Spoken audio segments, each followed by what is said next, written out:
মাত্র ৩ বছর আগেও ইসরায়েলের প্রধানমন্ত্রী বেঞ্জামিন নেতানিয়াহু একাধিক যুদ্ধবিমানের সামনে দাঁড়িয়ে হুঁশিয়ারি দিয়ে বলেছিলেন, ইসরায়েলের দিকে তাকানোর সাহস দেখালে সেই শক্তি দেশের অভ্যন্তরেই ব্যবহার করা হবে। সে সময় তার বক্তব্য ছিল, ইসরায়েলকে মোকাবেলা করার মতো সামরিক সক্ষমতা শুধু ইরানের নয়, পুরো মধ্যপ্রাচ্যেরও নেই। কিন্তু ৩ বছরের ব্যবধানে পরিস্থিতি নাটকীয়ভাবে বদলে গেছে। বর্তমানে ইরানের সামরিক ও কৌশলগত সক্ষমতা এমন এক পর্যায়ে পৌঁছেছে যেখানে ইসরায়েলের অস্তিত্ব রক্ষা এবং ভবিষ্যৎ টিকে থাকা সরাসরি ইরান ইস্যুর সঙ্গে জড়িয়ে পড়েছে। ইসরায়েলের নিরাপত্তা বিশ্লেষকদের মতে, এখন ইরানের শক্তিকে খর্ব না করতে পারলে ভবিষ্যতে ইসরায়েলের জন্য পরিস্থিতি নিয়ন্ত্রণের বাইরে চলে যেতে পারে। এই প্রেক্ষাপটেই যুক্তরাষ্ট্রকে বারবার চাপ ও কূটনৈতিক তৎপরতার মাধ্যমে বোঝানোর চেষ্টা করছে ইসরায়েল, ইরানে হামলা এখন জরুরি। তবে যুক্তরাষ্ট্রের মতো পরাশক্তিও বিষয়টি নিয়ে দ্বিধায় রয়েছে।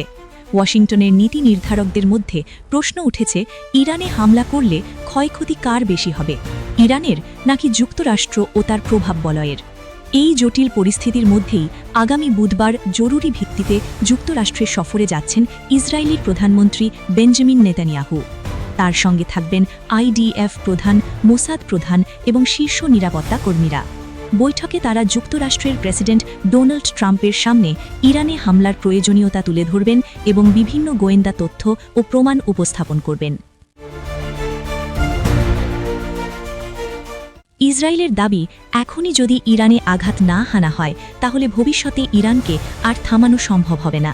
এমনকি যুক্তরাষ্ট্র সরাসরি হামলায় না গেলে ইসরায়েল এককভাবেও পদক্ষেপ নিতে পারে, এমন ইঙ্গিত দিচ্ছে বিভিন্ন থিঙ্ক ট্যাঙ্ক ও আন্তর্জাতিক সংবাদ মাধ্যম।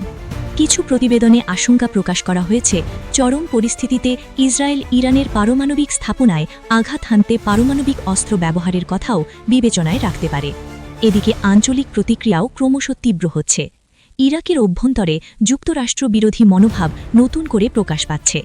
আন্তর্জাতিক গণমাধ্যমের প্রতিবেদনে বলা হয়েছে, ইরানের পক্ষে যুদ্ধ করতে ইরাকে হাজার হাজার মানুষ স্বেচ্ছায় নাম লেখাচ্ছে। প্রথম ধাপে প্রায় ৫,০০০ ইরাকি যুদ্ধে যোগদানের প্রস্তুতি নিয়েছে বলে দাবি করা হয়েছে। বিশেষ করে ইরাকের শক্তিশালী আধা সামরিক বাহিনী পপুলার মোবিলাইজেশন ফোর্স আগেই প্রকাশ্যে ঘোষণা দিয়েছে, ইরানে হামলা হলে তারা ইরানের পক্ষে অবস্থান নেবে।